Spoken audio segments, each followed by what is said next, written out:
ప్రకంపనలు రేపుతున్న సంధ్యా theatre incident కి సంబంధించి బ్రేకింగ్ న్యూస్ అంటోంది. పోలీసుల నోటీసులకు సంధ్యా థియేటర్ యాజమాన్యం సమాధానం ఇచ్చింది. 6 పేజీల లేఖను థియేటర్ యాజమాన్యం పంపించింది. సంధ్యా థియేటర్ కి అన్ని అనుమతులు ఉన్నాయని లేఖలో వివరించింది. గత 45 సంవత్సరాలుగా థియేటర్ ని రన్ చేస్తున్నామని వివరించింది. ఇలాంటి ఘటనలు ఎప్పుడూ చోటు చేసుకోలేదని థియేటర్ యాజమాన్యం సమాధానం ఇచ్చింది. షో జరిగిన రోజున 80 మంది థియేటర్ సిబ్బంది విధుల్లో పాల్గొన్నారని పోలీసులకు తెలిపింది.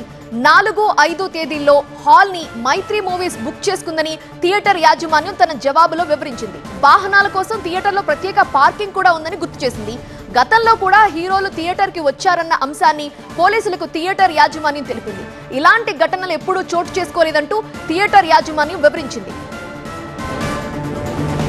రైట్, సంధ్యా థియేటర్ ఇచ్చిన లెటర్ లో ఉన్న సారాంశం మనం ఇప్పుడు విన్నాం. సో పోలీసుల వర్షన్ ఏ విధంగా ఉంది, దీనికి ఎలాంటి సమాధానం ఇస్తారు, వివరాలు అందించడానికి మా ప్రతినిధి జ్యోతి లైవ్ లోనే సిద్ధంగా ఉన్నారు. జ్యోతి, పోలీసులు ఈ లేఖకు ఏ విధంగా స్పందించే అవకాశం ఉంది? బికాజ్ ఆ రోజు పోలీసులు రిటర్న్ రిప్లై ఇచ్చిన నేపథ్యంలో హీరోని అనుమతించొద్దు, రావద్దు, అక్కడ ఒక దారి మాత్రమే ఉంది కాబట్టి ఎంట్రెన్స్ ఇబ్బంది అవుతుంది, క్రౌడ్ ని మేనేజ్ చేయలేమని ఆ రోజే పోలీసులు చెప్పారు. దానికి సంబంధించి సంధ్యా థియేటర్ ఆ లేఖలో వివరించినట్టుగా కనిపించట్లేదు. ఇంకా లెటర్లో ఏం మెన్షన్ చేశారు?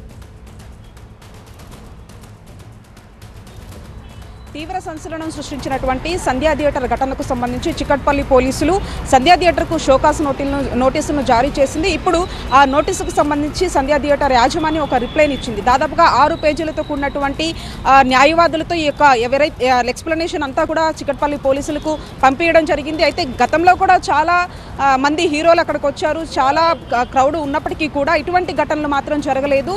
అంతేకాకుండా ఆ రోజు వచ్చినటువంటి సందర్భంలో దాదాపు 80 మంది స్టాఫ్ కూడా ఉన్నారు. 4, 5 తారీఖులను కూడా మొత్తం మైత్రి మూవీస్కి సంబంధించినటువంటి వాళ్ళు చూసుకోవడం జరిగింది. అన్ని రకాల సదుపాయాలు అక్కడ ఉన్నాయంటూ కూడా ఆ లెటర్లో చెప్పేటటువంటి ప్రయత్నం చేసింది. కానీ చిక్కట్పల్లి పోలీసులు ఇచ్చినటువంటి షోకాస్ నోటికి సంబంధించి ప్రధానంగా ఎగ్జిట్ ఎంట్రీ గేట్లు ఒకటే ఉండడము, ఆ క్రౌడ్ అంతా మేనేజ్ చేసుకోలేకపోవడము, అంతేకాకుండా ఎందుకని సీజ్ చేయకూడదనే అంశాలకు సంబంధించి ఆ రోజు ఇచ్చినటువంటి షోకాస్ నోట్లో ఇంకా దీనికి సంబంధించినటువంటి పూర్తి స్థాయిలో కూడా ఇన్ఫర్మేషన్ రావాల్సినటువంటి పరిస్థితి అయితే కనిపిస్తూ ఉంది. ఓవరాల్గా షోకాస్ నోటీస్ ఇచ్చిన తర్వాత అంటే కొన్ని దాదాపు ఒక 45 ఏళ్ల నుంచి కూడా ఈ థియేటర్ రన్ అవుతుంది. ఎటువంటి ఘటనలు ఇప్పటి వరకు జరగలేదని చెప్పేటటువంటి ప్రయత్నం చేసినా కూడా ఒకవైపు నామ్స్ ప్రకారం ఏవైతే ఉండాలో ఆ నామ్స్ అన్నింటినీ కూడా విరుద్ధంగా ఉన్నాయంటూ కూడా ఒకవైపు పోలీసులు చెప్పినటువంటి పరిస్థితి. అయితే దీనికి సంబంధించి ఆ పోలీసులు సైతం పూర్తి స్థాయిలో అక్కడికి వెళ్ళి ఇప్పటికే ఆ సీసీ కెమెరాలు ఇవన్నింటినీ కూడా పరిశీలించారు. కాబట్టి దీనికి సంబంధించినటువంటి అంశం అంతా కూడా కోర్టులో ఉన్నది. కాబట్టి అసలు దీనికి ఏ విధంగా పోలీసులు రియాక్షన్ అవుతారని కూడా చూడాలి. ఎందుకంటే ప్రధానంగా నామ్స్ కి విరుద్ధంగా ఉన్నదనే ఉద్దేశంతోనే పోలీసులు కూడా అక్కడ నోటీసులు ఏదైతే షోకాస్ నోటీసులు జారీ చేశారు. కాబట్టి పూర్తి స్థాయిలో అటు ఇప్పటికైతే సంధ్యా థియేటర్ రిప్లైన్ అయితే ఇచ్చింది. దీనికి సంబంధించి పోలీసుల వర్షన్ ఏ విధంగా ఉంటుందని మాత్రం చూడాల్సినటువంటి అంశం. Right Jyoti, thank you.